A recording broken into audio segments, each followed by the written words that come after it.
Delhi police ने बब्बर खालसा के 2 आतंकियों को गिरफ्तार किया। आतंकियों के पास से बड़ी मात्रा में हथियार बरामद किए गए। पूछताछ में यह खुलासा हुआ कि ये दोनों पंजाब में बड़ी वारदात की तैयारी में थे। कुछ नेताओं तक इन आतंकियों के निशाने पर बताए जा रहे हैं। पंजाब को फिर दहलाने की कोशिश।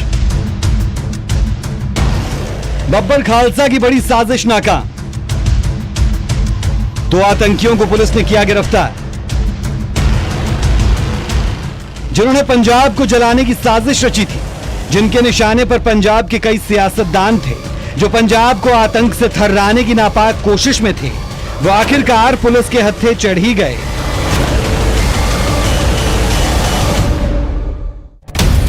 बब्बर खालसा के 2 आतंकी गिरफ्तार। मुठभेड़ के बाद दिल्ली पुलिस ने किए काबू।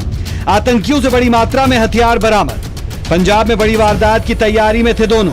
पंजाब के कुछ नेता आतंकियों के निशाने पर थे।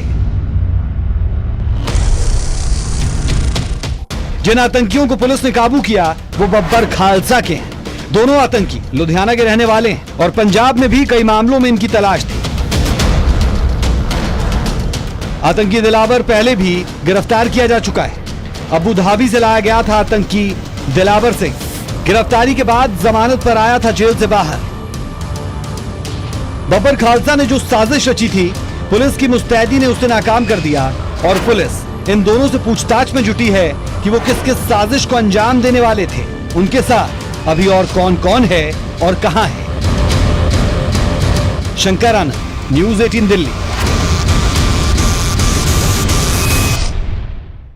राजस्थान में डेरा सच्चा सौदा प्रमुख गुरमीत राम रहीम का गांव गुरुसर एक मर्तबा फिर चर्चा में। इस बार गांव में राम रहीम के अस्पताल पर सवाल उठे।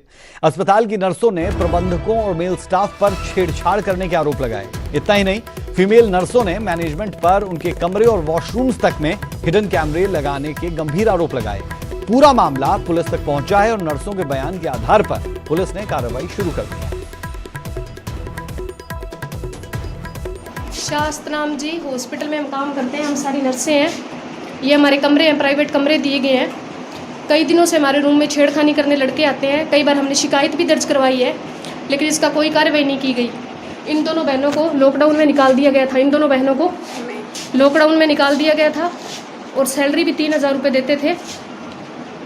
और जब हम इन्होंने आवाज़ उठाई तो इनको दबा दिया गया। हमारे कमरों में आके छेड़छाड़ की जाती है, हमारे रिकॉर्डर भेजे जाते हैं, कैमरे लगाए जाते हैं। वॉशरूम में भी पहले कई बार कैमरे लगे हैं। 15 जुलाई की रात को मैं और ये रूममेट है हम दोनों, हमारे उसके अंदर कमरे में आए गए हैं।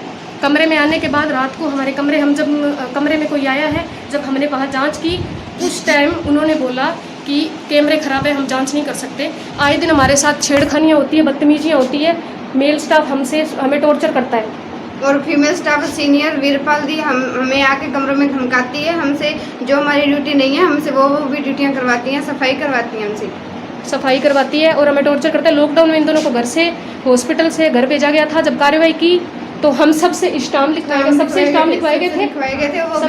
लिखवाए गए जबरदस्ती नहीं लिखा हुआ था। उसके बाद खाली स्टाम्प थे, उसके बाद मैटर लिखवाया गया था। स्टाम्प चिप लगाई गई है। ये देखिए, ये लगी हुई चिप है बेड के नीचे। ये हमारा रूम है, हमारे कमरे हैं। हमें इंसाफ चाहिए। साढ़े नाल गलत किया जा रहा है। साढ़े पर्सनल रूम में आके चीज़ां ना चेक नहीं की जा रही है। ऐसी कुड़ियां हैं, कुछ भी कल हो सकता है। वो जिम्मेवार ये होंगे विक्रम, रजिंदर, सुरिंदर और वीरपाल ते प्लस रिंकू मैनेजमेंट। शास्त्रनाम जी